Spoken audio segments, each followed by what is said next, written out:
Now I'm going to talk about that so-called media transfer, which is going from making a certain type of media and moving on to another type of media that's faithful somehow to what's been done in the past. Okay, well, mainly I'm not going to talk about them all. I'm just going to talk mainly about the challenge. Okay, the challenge that's faced by different kinds of studios that wanna take something and make something that's completely unrelated to it.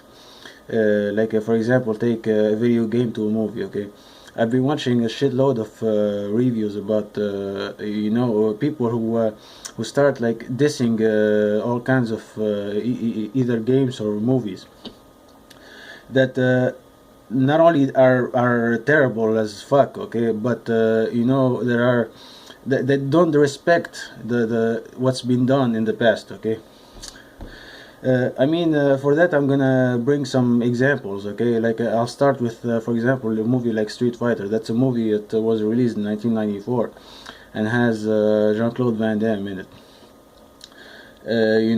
I watched this movie, I remember, and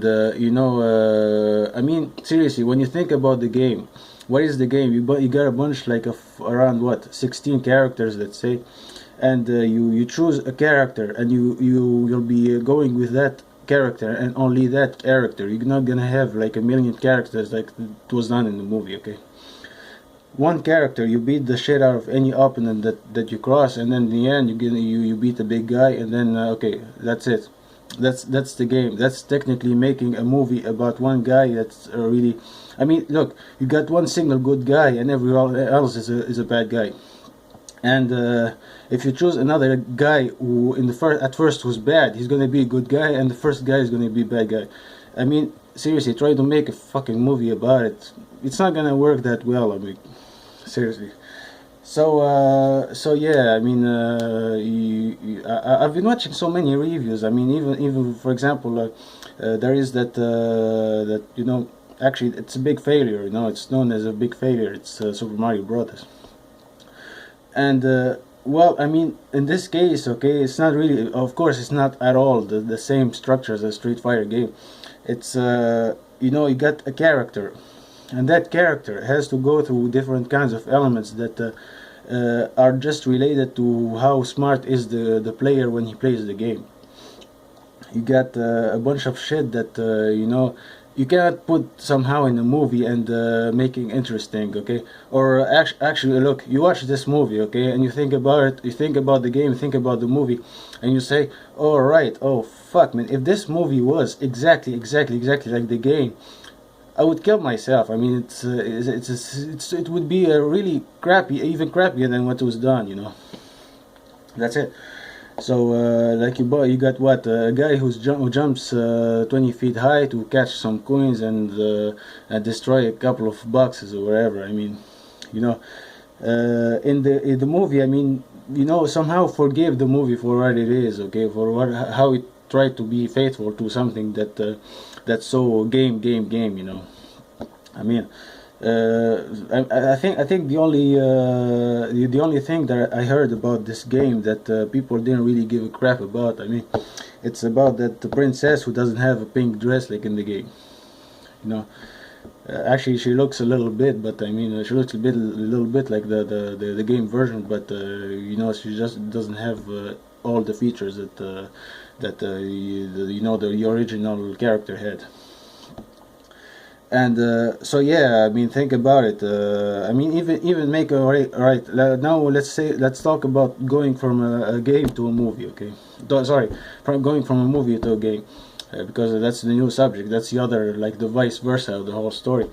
If you see games like, for example, watch a review about a game like Wayne's World. Okay, Wayne's World. That's a game. That's a movie. Sorry, that's a movie that came in the early '90s.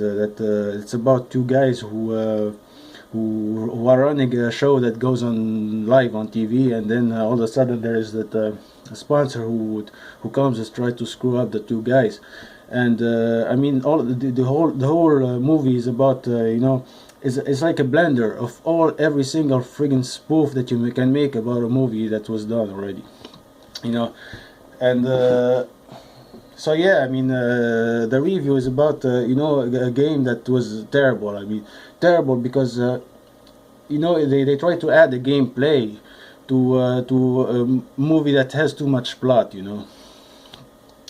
And I mean, if you see the game, it doesn't have anything to do with the movie. I think look, I don't know. I mean, those guys are trying to respect Hollywood standards, and they somehow go through some all kinds of twists to make to stay faithful to what was done, and at the same time make a movie that respects the standards that create at first. Okay. So yeah, I mean that's the thing. So that's what actually okay. I'm gonna give some examples about trailers for movies that were never made. Okay, and they just did it to spoof the idea of making a movie out of a game that doesn't deserve such a media transfer. Okay, like take a game for example like Pac-Man and Tetris. Okay, those are two really popular games, and there is that trailer. Okay, there's trailer for each game. Okay, each adaptation of the game, and they come up with some crazy trailer like you'll be laughing your ass off out of it. I mean, you'll see you'll think about it. I mean, I'm lucky that this movie was never released, and I'm even luckier that if it was released, I wouldn't watch it, because seriously, try to make a game about just like it's something that has too much gameplay, just collecting scores and it's crazy. Anyway, so that's it for now. Okay, I hope you would understand and think about all the different elements that I came up with. And so yeah, I mean, I'm not saying that all the reviews are completely messed up in their way of seeing things, but that's where actually you just gotta understand, okay, why is it this way? It was done that way. So see you so long.